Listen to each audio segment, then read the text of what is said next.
Hello नमस्कार साथियों, स्वागत है आप सभी का ड्रीम एग्जाम स्टडी प्लेटफॉर्म पर। साथियों, आज हम इस वीडियो में देखने वाले हैं केबीएस 2023 की दृष्टि से नवीनतम पाठ्यक्रम पर आधारित पेडागोजी यानी साथियों शिक्षा शास्त्र के टॉप 32 संभावित प्रश्न की क्लास नंबर 4। साथियों, यह पेडागोजी की क्लास नंबर 4 होने वाली है। पिछली 3 क्लासों में साथियों हमने 101 पेडागोजी के क्वेश्चन किए हैं, तो यदि आपने अभी तक उनको देखा नहीं तो जाकर देख लीजिए, काफी अच्छे क्वेश्चन है। साथियों, वीडियो को शुरू करने से पहले आपसे एक निवेदन है कि यदि आप हमारे चैनल ड्रीम एग्जाम स्टडी पर नए हैं तो चैनल को कर लीजिए सब्सक्राइब और साथ में बनी बेल आइकन जरूर दबा लीजिए, ताकि जब भी हम अगला वीडियो अपलोड करें आप तक नोटिफिकेशन सबसे पहले पहुंच जाए। चलिए साथियों, वीडियो को शुरू करते हैं। यह है साथियों आज का पहला क्वेश्चन, और साथियों यह है क्वेश्चन नंबर 102। एक आधुनिक भारतीय शिक्षा शास्त्री जो एक आधुनिक भारतीय शिक्षा शास्त्री जो अत्यंत प्रगतिवादी थे वह कौन थे? स्वामी विवेकानंद जी, रविन्द्रनाथ टैगोर जी, श्री अरविंद जी या जे कृष्णमूर्ति? बताइए साथियों, एक आधुनिक भारतीय शिक्षा शास्त्री जो अत्यंत प्रकृतिवादी थे, दरअसल ये प्रकृतिवाद का क्या करते थे? अनुसरण करते थे। वह कौन थे साथियों? तो वह कौन थे? रविंद्रनाथ टैगोर जी थे। यानी ऑप्शन बी क्या हो जाएगा इस क्वेश्चन का करेक्ट आंसर हो जाएगा। नेक्स्ट क्वेश्चन साथियों, एक बच्चा तर्क प्रस्तुत करता है, आप यह मेरे लिए करें और मैं वह आपके लिए करूंगा। यह बच्चा कुहर वर्ग की नैतिक तर्कणा की किस अवस्था के अंतर्गत आएगा? साथियों, एक बच्चा है, वह अपने साथी से कहता है कि आप मेरा ये काम कर दो। तुम मुझे, मान लो वो कहता है तुम मुझे अपनी गणित की कॉपी दे दो, मैं तुम्हें अपनी हिंदी की कॉपी दे दूंगा। तो यह बच्चा कोहल वर्ग की नैतिक तर्कना की जो अवस्था है वह किस अवस्था में? आप सभी जानते हैं कोहल वर्ग ने नैतिक विकास का सिद्धांत दिया है। इन्होंने इसकी 3 जो है अवस्थाएं बताई हैं, और 3 अवस्थाओं के कितने चरण बताए हैं साथियों? 6 चरण बताए हैं। इस क्वेश्चन का सही आंसर बताइए क्या होगा? सहायक उद्देश्य अभिमुखीकरण, दंड और आज्ञा पालन अभिमुखीकरण, अच्छा लड़का और अच्छी लड़की अभिमुखीकरण, सामाजिक अनुबंध अभिमुखीकरण? बताइए साथियों। तो साथियों, यह बच्चा जो है कोहल वर्ग के नैतिक तर्कना की सहायक उद्देश्य अभिमुखीकरण की अवस्था में है। यानी ऑप्शन ए इस क्वेश्चन का क्या होगा साथियों? एकदम सही आंसर हो जाएगा। नेक्स्ट क्वेश्चन, क्वेश्चन नंबर 104 साथियों, निम्नलिखित में से कौन सा एक सही मिलान वाला जोड़ा है? मूर्त संक्रियात्मक अवस्था का बच्चा साथियों, संधारण को साथियों संरक्षण भी बोला जाता है। क्या बोला जाता है? संरक्षण भी बोला जाता है। एवं वर्गीकरण करने योग्य औपचारिक संक्रियात्मक बच्चा, अनुकरण प्रारंभ, कल्पना परक खेल, शैशवावस्था, तर्क का अनुप्रयोग और अनुमान लगाने में सक्षम, पूर्व संक्रियात्मक बच्चा, निगमनात्मक तर्क पर विचार। बताइए साथियों, इस क्वेश्चन का सही आंसर क्या हो जाएगा? कौन सा जोड़े का मिलान है जो एकदम सही है? साथियों, औपचारिक संक्रियात्मक अवस्था की बात करें तो इसमें तार्किक चिंतन बालक के अंदर आ जाता है, अर्थात ऑप्शन बी गलत हो जाएगा। शैशवावस्था की बात करें साथियों, इसमें वस्तु स्थायित्व का गुण आ जाता है, अर्थात शैशवावस्था तर्क और अनुप्रयोग की अवस्था नहीं है, अर्थात ऑप्शन सी भी एलिमिनेट हो जाएगा। पूर्व संक्रियात्मक अवस्था में निगमनात्मक तर्क नहीं होता। यानी इस क्वेश्चन का जो सही आंसर साथियों हो जाएगा वह क्या हो जाएगा? मूर्त संक्रियात्मक अवस्था में बच्चे के अंदर संधारण या साथियों संरक्षण, इसको संरक्षण भी बोला जाता है। क्या साथियों? संरक्षण भी बोला जाता है, संरक्षण एवं वर्गीकरण करने योग्य। यानी ऑप्शन ए क्या हो जाएगा? राइट आंसर हो जाएगा। इन चारों अवस्थाओं के बारे में किसने बताया था साथियों? ये शैशवावस्था, माफ करिएगा, ये शैशवावस्था यहाँ सही लिखा है, परंतु जीन पियाजे महोदय थे, उन्होंने क्या बताया था? पूर्व 4 इसकी मतलब संज्ञानात्मक विकास की उन्होंने 4 अवस्थाएं बताई थी। कौन कौन सी? मूर्त संक्रियात्मक अवस्था, औपचारिक संक्रियात्मक अवस्था, पूर्व संक्रियात्मक अवस्था, और शैशवावस्था की जगह कौन सी साथियों? संवेदी गामक अवस्था या संवेदी पेशीय अवस्था। इस क्वेश्चन का सही आंसर ऑप्शन ए बिल्कुल राइट है। नेक्स्ट क्वेश्चन साथियों, उन कारकों में से एक है जो प्रभावित करते हैं कि बच्चे कैसे सीखते हैं और आत्मसात करते हैं। क्या पूछा है साथियों? उन कारकों में से एक है जो यह प्रभावित करते हैं कि बच्चे कैसे सीखते हैं और कैसे आत्मसात करते हैं। पुराने स्कीमा में नई सूचना को लेने की प्रक्रिया। साथियों, इसमें आत्मसात की परिभाषा आपसे पूछा गया है कि आत्मसात किसे कहते हैं? आत्मसातीकरण, इसके बारे में भी जीन पियाजे महोदय ने बताया है। नई जानकारी के माध्यम से हमारे मौजूदा स्कीमा को बदलना या उनका संशोधन करना, विचार के एक चरण से दूसरे चरण में जाना, नई सूचनाओं या नए अनुभवों के परिणाम स्वरूप मौजूदा स्कीमा या विचारों का संशोधन करना। बताइए साथियों इस क्वेश्चन का सही आंसर क्या हो जाएगा।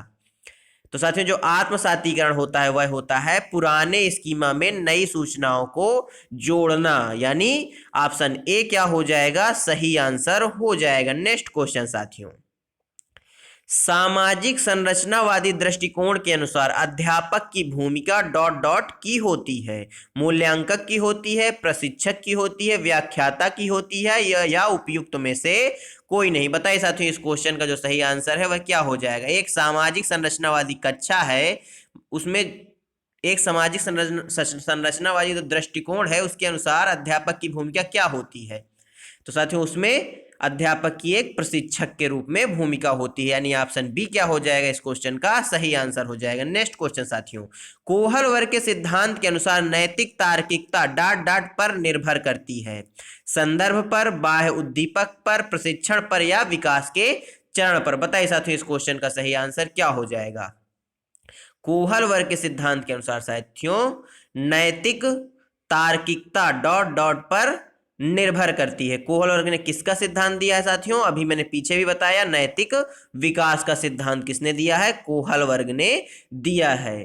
तो इस क्वेश्चन का सही आंसर क्या हो जाएगा, ऑप्शन डी, विकास के नैतिक तार्किकता जो है वह विकास के चरण पर निर्भर करती है, option D right answer. Next question साथियों, गणित की समस्याओं को हल करके किस बुद्धि को मापा जा सकता है, किसको साथियों मापा जा सकता है, यहां माना नहीं मापा जाता है, तार्किक बुद्धि को, स्थानिक बुद्धि को, मौखिक बुद्धि को, या गतिक बुद्धि को। बताइए साथियों गणित की समस्याओं को हल करके हम किस बुद्धि को माप सकते हैं। बहुबुद्धि का सिद्धांत साथियों किसने दिया है, बहुबुद्धि का सिद्धांत तो किसने दिया है साथियों, हार्वर्ड गार्डनर महोदय ने बहुबुद्धि का सिद्धांत दिया है। इस क्वेश्चन का सही आंसर ऑप्शन ए हो जाएगा, तार्किक बुद्धि का मापन गणित की समस्याओं को हल करके किया जा सकता है। नेक्स्ट क्वेश्चन साथियों, क्वेश्चन नंबर 109, निम्नलिखित में से कौन सी मानसिक विकास संबंधी विशेषता नहीं है, जिज्ञासा की प्रवृत्ति प्रचुर मात्रा में, रट कर याद करने की प्रवृत्ति, रचनावादी प्रवृत्ति की प्रचुर मात्रा, सहयोगात्मक अभिवृत्ति। बताइए साथियों कौन सी मानसिक विकास संबंधी विशेषता नहीं है साथियों।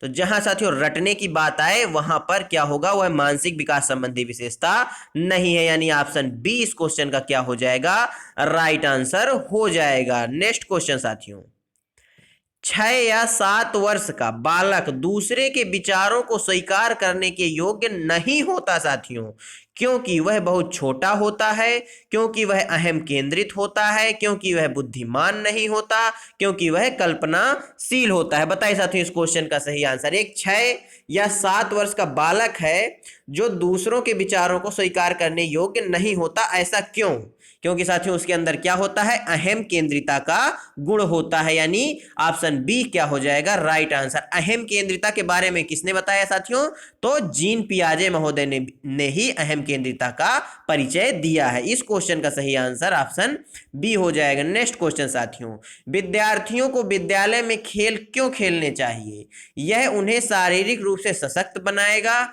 यह शिक्षकों का काम आसान करेगा, यह समय बिताने के लिए सहायक है, यह सहयोग एवं शारीरिक संतुलन का विकास करेगा। बताइए साथियों इसमें से कौन सा ऑप्शन है जो विद्यार्थियों को विद्यालय में खेल क्यों खेलने चाहिए इसका समर्थन करता है। बताइए साथियों इस क्वेश्चन का सही आंसर।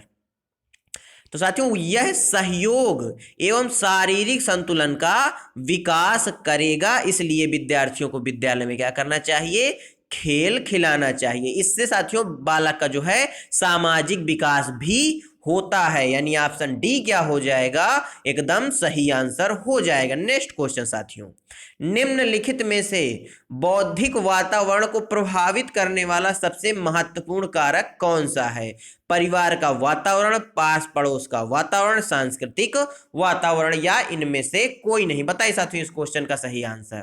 बौद्धिक वातावरण को साथियों जो सबसे ज्यादा प्रभावित करेगा, साथियों चाहे बौद्धिक वातावरण हो, भाषा सीखना हो, उन सबको सबसे ज्यादा कौन प्रभावित करता है साथियों, परिवार। यदि आपके परिवार का वातावरण सही होगा तो बालक का मानसिक विकास भी सही तरीके से होगा और सामाजिक विकास भी होगा, क्योंकि बालक का जो पहला स्कूल होता है वह कौन होता है साथियों? उसका घर, उसका परिवार होता है, और बालक की जो पहली शिक्षिका होती है वह उसकी माता होती हैं। यानी ऑप्शन ए क्या होगा इस क्वेश्चन का राइट आंसर हो जाएगा। नेक्स्ट क्वेश्चन साथियों, अभिभावकों और अध्यापकों द्वारा किशोरों से व्यवहार की सर्वोत्तम विधि क्या है? साथियों, किशोरों से व्यवहार की सर्वोत्तम विधि कौन सी है? एक तंत्रीय विधि, अनुज्ञात्मक विधि, प्रजातांत्रिक विधि या नियंत्रात्मक विधि? बताइए साथियों इस क्वेश्चन का सही आंसर। तो साथियों, अभिभावकों और अध्यापकों द्वारा किशोर से जो व्यवहार करने का सर्वोत्तम तरीका है वह प्रजातांत्रिक विधि है, यानी लोकतांत्रिक विधि। कौन सी साथियों? लोकतांत्रिक विधि। Option C right answer. किशोरावस्था को क्या कहा जाता है साथियों? उथल पुथल की अवस्था भी कहा जाता है। विचारों में साथियों उथल पुथल की अवस्था भी कहा जाता है। इस अवस्था में बालक जो है विपरीत लिंगी के प्रति क्या होता है? आकर्षित होता है। इस क्वेश्चन का सही आंसर ऑप्शन सी होगा। नेक्स्ट क्वेश्चन साथियों, क्वेश्चन नंबर 114।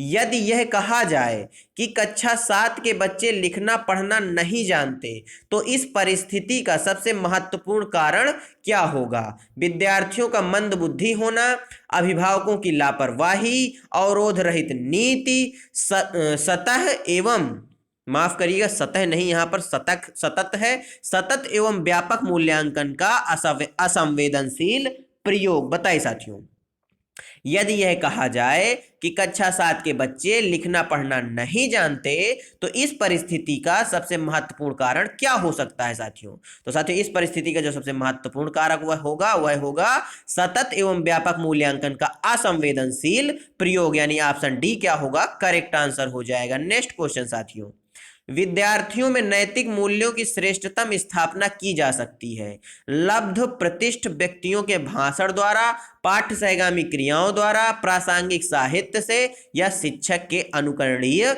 व्यक्तित्व से? बताइए साथियों, विद्यार्थियों के अंदर नैतिक मूल्यों की जो श्रेष्ठ स्थापना है वह किस प्रकार से की जा सकती है? क्या किसी के भाषण द्वारा की जा सकती है, या पाठ्य सहगामी क्रियाओं द्वारा की जा सकती है, या प्रासंगिक साहित्य द्वारा, या शिक्षक के अनुकरणीय व्यक्तित्व द्वारा? बताइए साथियों। तो साथियों, श्रेष्ठतम मूल्यों की, नैतिक मूल्यों की स्थापना आप शिक्षक के अनुकरणीय व्यक्तित्व से कर सकते हैं। आप जानते हैं बालक शिक्षक का अनुकरण करता है। यदि शिक्षक अच्छे व्यक्तित्व, अच्छे नैतिक मूल्य प्रदर्शित करता है बच्चों के सामने एक मॉडल के रूप में, तो बच्चे उसका अनुकरण करते हैं और अच्छे नैतिक मूल्य अपने अंदर, अपने व्यक्तित्व में स्थापित करते हैं। यानी ऑप्शन डी क्या होगा? राइट आंसर हो जाएगा। नेक्स्ट क्वेश्चन साथियों, ऑपरेशन ब्लैक बोर्ड काफी चर्चित रहा था। यह ऑपरेशन ब्लैक बोर्ड को निम्नांकित में से किसकी अनुशंसाओं की अनुवर्ती कार्यवाही के रूप में प्रारंभ किया गया था? साथियों, इस क्वेश्चन में सीधा सा पूछा गया है कि ऑपरेशन ब्लैक बोर्ड किसके अंतर्गत शुरू किया गया था साथियों? राष्ट्रीय शिक्षा नीति 1986 के अंतर्गत, केंद्रीय शिक्षा सलाहकार बोर्ड के अंतर्गत, कोठारी कमीशन के अंतर्गत, या प्रारंभिक और माध्यमिक शिक्षा का पाठ्यक्रम रूपरेखा 1988 के अंतर्गत? बताइए साथियों, इस क्वेश्चन का सही आंसर क्या हो जाएगा?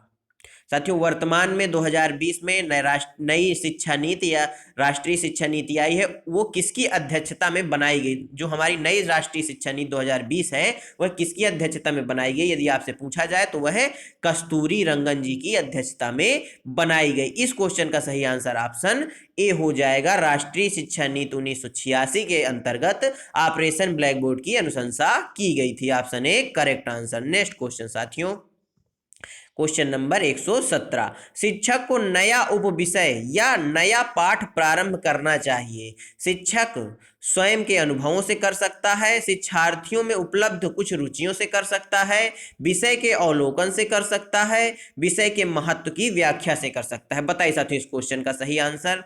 मान लीजिए साथियों कोई पाठ पढ़ा रहा है शिक्षक, मान लीजिए आप शिक्षक बन जाएंगे, आप शिक्षक के रूप में कोई पाठ पढ़ा रहे हैं क्लास में, उसके अंतर्गत साथियों कोई उप विषय यानी उप पाठ या उप विषय आपको शुरू करना है, तो आप किस चीज को ध्यान में रख कर करेंगे?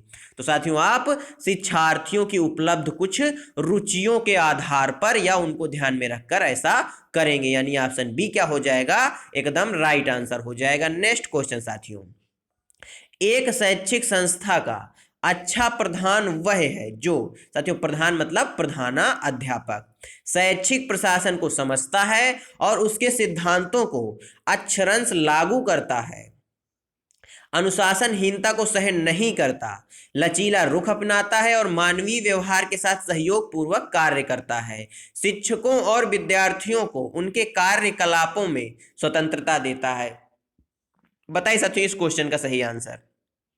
इसमें सारे ऑप्शन आपको एकदम एक जैसे लग रहे होंगे, सारे सही लग रहे होंगे। इसमें से आपको सबसे बेहतरीन आंसर खोजना है साथियों। काफी अच्छा क्वेश्चन है और इंपॉर्टेंट भी है। तो साथियों जो प्रधान अध्यापक या प्रधान होता है शैक्षिक संस्थान का, उसको साथियों लचीला रुख अपनाना चाहिए। कैसा? लचीला रुख अपनाना चाहिए। लचीला रुख होगा तो वह जो है लोकतांत्रिक ढंग से अपने कर्मचारियों का, अपने छात्रों की बातों को अच्छी तरीके से सुनेगा और मानवीय व्यवहार के साथ सहयोग पूर्वक कार्य भी करेगा। यानी ऑप्शन सी क्या हो जाएगा? राइट आंसर हो जाएगा। नेक्स्ट क्वेश्चन साथियों, प्रगति के अनुवीक्षण का श्रेष्ठतम तरीका क्या होता है? वरिष्ठों द्वारा अनुवीक्षण, स्व अनुवीक्षण, सहकर्मियों का अनुवीक्षण या समाज द्वारा अनुवीक्षण? बताइए साथियों इस क्वेश्चन का सही आंसर। प्रगति के अनुवीक्षण का जो श्रेष्ठतम तरीका है वह क्या हो सकता है? साथियों किसी की प्रगति का मतलब अंदाजा लगाना है, यदि आपको मापन करना है, अनुवीक्षण करना है, यदि आपको अपनी प्रगति का अनुवीक्षण करना है तो किसी दूसरे के अनुवीक्षण से कहीं बेहतर आप स्वयं अनुवीक्षण द्वारा अपनी प्रगति का आकलन कर सकते हैं। यानी ऑप्शन बी क्या होगा इस क्वेश्चन का राइट आंसर हो जाएगा। क्वेश्चन नंबर 120, निशुल्क एवं अनिवार्य शिक्षा अधिनियम 2009 के अनुसार 2009 के अनुसार विद्यालय विकास योजना का निर्माण किसका दायित्व है? बताइए साथियों इस क्वेश्चन का सही आंसर। आरटीई 2009 के अनुसार विद्यालय का विकास की जो योजना बनानी है उस योजना को बनाने का जो दायित्व है वह किसका होगा? विद्यालय मुख्य अध्यापक यानी प्रधानाध्यापक का, विद्यालय मुख्य अध्यापक, माफ करिएगा साथियों यहाँ पर मिस टाइपिंग है। यहां पर साथियों दूसरा ऑप्शन है विद्यालय प्रबंध समिति। किसका साथियों? विद्यालय प्रबंधन समिति, दूसरा ऑप्शन है। तीसरा है साथियों खंड शिक्षा अधिकारी और चौथा है समूह स्रोत व्यक्ति। बताइए साथियों इस क्वेश्चन का जो सही आंसर है वह क्या हो जाएगा? तो साथियों इस क्वेश्चन का सही आंसर हो जाएगा विद्यालय प्रबंध समिति। प्रबंधन समिति जो है वह विद्यालय विकास की कार्य योजना का निर्माण करेगी। ऑप्शन बी इस क्वेश्चन का क्या होगा? राइट आंसर हो जाएगा। नेक्स्ट क्वेश्चन साथियों, निशुल्क एवं अनिवार्य शिक्षा अधिनियम 2009 के अनुसार 6ठी से 8वीं कक्षा तक के विद्यालय के लिए एक पूर्णकालिक मुख्याध्यापक उपलब्ध कराया जाएगा, जहां बच्चों की प्रवेश की संख्या कितनी होगी? साथियों इसमें पूछा गया है कि आरटीई, हमारा जो आरटीई एक्ट 2009 है, इसके अनुसार जो 6वीं से 8वीं तक यानी उच्च माध्यमिक विद्यालय जो है, इसमें जो प्रधानाध्यापक का पद कब सृजित किया जाएगा? 80 से अधिक स्टूडेंट होंगे तब, 100 से अधिक स्टूडेंट होंगे तब, 120 से अधिक स्टूडेंट होंगे तब, या 130 से अधिक स्टूडेंट होंगे तब? बताइए साथियों इस क्वेश्चन का सही आंसर।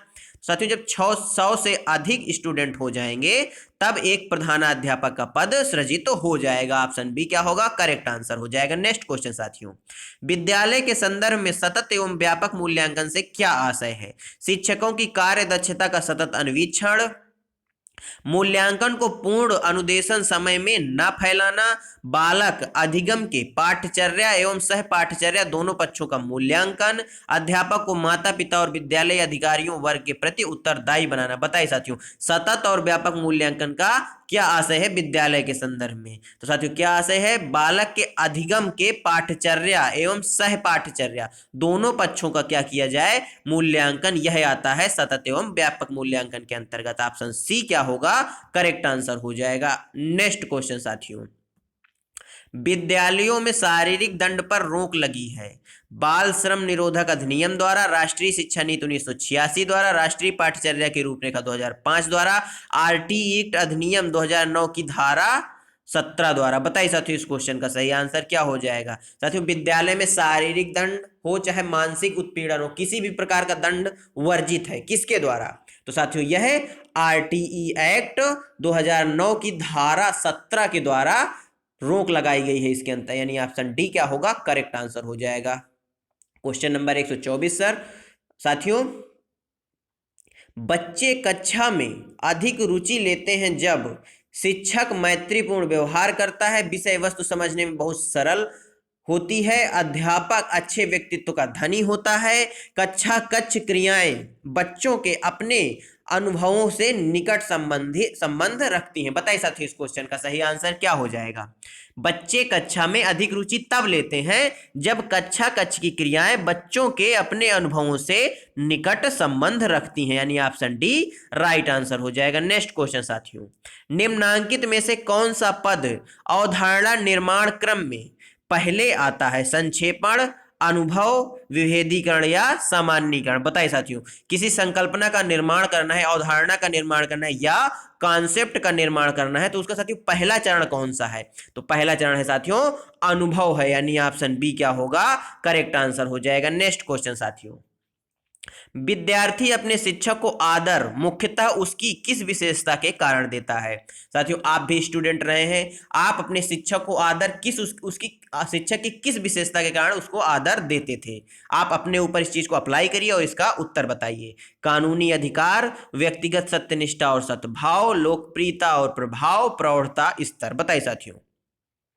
तो साथियों आप सभी जानते हैं, आप व्यक्तिगत सत्यनिष्ठा और सद्भाव के कारण किसी भी शिक्षक का आदर करते थे, यानी ऑप्शन बी क्या होगा, करेक्ट आंसर हो जाएगा। नेक्स्ट क्वेश्चन साथियों, सामाजिक गतिशीलता किसे बढ़ावा नहीं देती, सुयोग्य व्यक्तियों को उच्च पद, कल्याण एवं प्रसन्नता, अभिमान और वर्ग दंभ, कुसमायोजन का उपचार। बताइए साथियों इस क्वेश्चन का सही आंसर। जो सामाजिक गतिशीलता है वह किसे बढ़ावा नहीं देती, सुयोग्य व्यक्तियों को साथियों उच्च पद बिल्कुल प्रमोशन दिया जाता है, लोगों के कल्याण और प्रसन्नता की बात की जाती है, परंतु साथियों किसी के अभिमान और वर्ग दंभ की को क्या किया जाता है, बढ़ावा नहीं दिया जाता है, यानी ऑप्शन सी क्या हो जाएगा, राइट आंसर हो जाएगा। और कुसमायोजन का उपचार भी किया जाता है। इस क्वेश्चन का 127 नंबर का क्वेश्चन जो है साथियों, इसका जो सही आंसर होगा वह ऑप्शन सी होगा। नेक्स्ट क्वेश्चन साथियों, शैक्षिक निर्देशन के समय निम्नांकित में से किस पर जोर नहीं देना चाहिए, बालक के पूर्व अनुभव और परीक्षा परिणाम पर, बालक की रुचियों, आकांक्षाएं और अन्य गुण पर, अभिभावकों का धर्म, जाति और सामाजिक स्तर पर, अभिभावकों की आकांक्षाओं पर। बताइए साथियों इस क्वेश्चन का सही आंसर। यदि साथियों आपको क्वेश्चन अच्छे लग रहे हो तो वीडियो को लाइक कर दीजिएगा और चैनल को सब्सक्राइब भी कर लीजिएगा। इस क्वेश्चन का सही आंसर क्या होगा, अभिभावकों का धर्म, जाति और सामाजिक स्तर पर जोर नहीं दिया जाना चाहिए, यानी option C correct answer. Next question साथियों, निम्नांकित में से कौन सा व्यक्तित्व का प्रक्षेपण परीक्षण नहीं है, मिनीसोटा बहुचरणीय व्यक्तित्व मापन सूचिका, वाक्य पूर्ति परीक्षण, रोरसा स्याही धब्बा परीक्षण, थेमेटिक ऑब्सेप्शन टेस्ट। बताइए साथियों, ऑब्सेप्शन टेस्ट। तो साथियों निम्नांकित में से जो व्यक्तित्व का प्रक्षेपण परीक्षण नहीं है वह मिनीसोटा बहुचरणीय व्यक्तित्व मापन सूचियां है, यानी नहीं है, यह ऑप्शन ए क्या होगा, करेक्ट आंसर। नेक्स्ट क्वेश्चन साथियों, न्यूनतम अधिगम स्तर MLL 1991 स्थापित किए गए थे, समता और गुणवत्ता के समायोजन हेतु, प्रत्येक बालक को कक्षा में उत्तीर्ण करने में सहायता हेतु, अभिभावकों को बच्चों के अधिगम स्तरों की जानकारी देने हेतु, शिक्षकों का कार्य बोझ कम करने हेतु। बताइए साथियों, न्यूनतम अधिगम स्तर 1991 के अंतर्गत क्यों स्थापित किए गए थे, ताकि समता और गुणवत्ता में समायोजन किया जा सके या संयोजन किया जा सके, यानी ऑप्शन ए क्या होगा, राइट आंसर हो जाएगा। क्वेश्चन नंबर 131 साथियों 131, क्या प्रमुख कारण है कि सर्व शिक्षा अभियान जैसी कार्यक्रमों से वांछित शैक्षिक परिणाम उपलब्ध नहीं हो सके। साथियों इसमें पूछा गया है, आप सभी जानते हैं जो सर्व शिक्षा अभियान चलाया गया था वर्तमान में इसका नाम हो गया है समग्र शिक्षा अभियान। तो साथियों इसमें जैसे कार्यक्रमों में जो है वांछित परिणाम क्यों नहीं उपलब्ध हो सके, क्यों नहीं प्राप्त हो सके, शिक्षकों की संख्या कम होने के कारण, निरीक्षण और पर्यवेक्षण कमजोर होने के कारण, गुणवत्ता के आयामों का उचित अन्वेषण नहीं हो रहा है, इसलिए बच्चे अभावग्रस्त परिवेश से आते हैं। बताइए साथियों इसका कारण क्या है। सर्व शिक्षा अभियान जैसे कार्यक्रमों का जो परिणाम है वह अच्छा उपलब्ध क्यों नहीं हो सका, क्योंकि साथियों गुणवत्ता के आयामों का उचित अन्वेषण नहीं हो रहा, इसलिए option C right answer. Next question साथियों, यदि कोई विद्यार्थी उसके साथ हुए अन्याय की शिकायत करता है, कि उसे कम अंक मिले हैं, तो आप एक शिक्षक के रूप में साथियों क्या करेंगे? मूल्यांकन को न्याय संगत बताएंगे, उसे अपने काम से काम रखने के लिए कहेंगे, उसे नियमानुसार प्राचार्य से शिकायत करने के लिए कहेंगे, या साथियों उसकी उत्तर पुस्तिका का मिलान दूसरों के साथ करा देंगे? बताइए साथियों इस क्वेश्चन का सही आंसर। तो साथियों आप शिक्षक के रूप में क्या करेंगे? उसकी उत्तर पुस्तिका का मिलान दूसरों के साथ करवा देंगे, ताकि वह बच्चा क्या हो, विद्यार्थी संतुष्ट हो जाए कि उसने कहाँ गलतियां की हैं जिसकी वजह से उसके नंबर काटे गए हैं। ऑप्शन डी क्या होगा, करेक्ट आंसर हो जाएगा। नेक्स्ट क्वेश्चन साथियों, एक अच्छा निदानात्मक परीक्षण हमें बताता है कि बच्चों का उपलब्धि का स्तर क्या है, कक्षा में अनुदेशन की गुणवत्ता क्या है, बच्चे की कमजोरी के क्षेत्र और उसके संभावित कारण क्या है, शिक्षक की प्रभावशीलता क्या है? बताइए साथियों एक अच्छा जो निदानात्मक परीक्षण है वह हमें क्या बताता है? तो साथियों एक अच्छा निदानात्मक परीक्षण हमें क्या बताता है? बच्चे की कमजोरी का क्षेत्र क्या है और उसके संभावित कारण क्या है, यानी बच्चा किस क्षेत्र में थोड़ा कमजोर है और उसका कारण क्या है, इस चीज के विषय में हमें एक अच्छा निदानात्मक परीक्षण जानकारी देता है। साथियों आज के लगभग 32-33 क्वेश्चन हमने समाप्त कर लिए।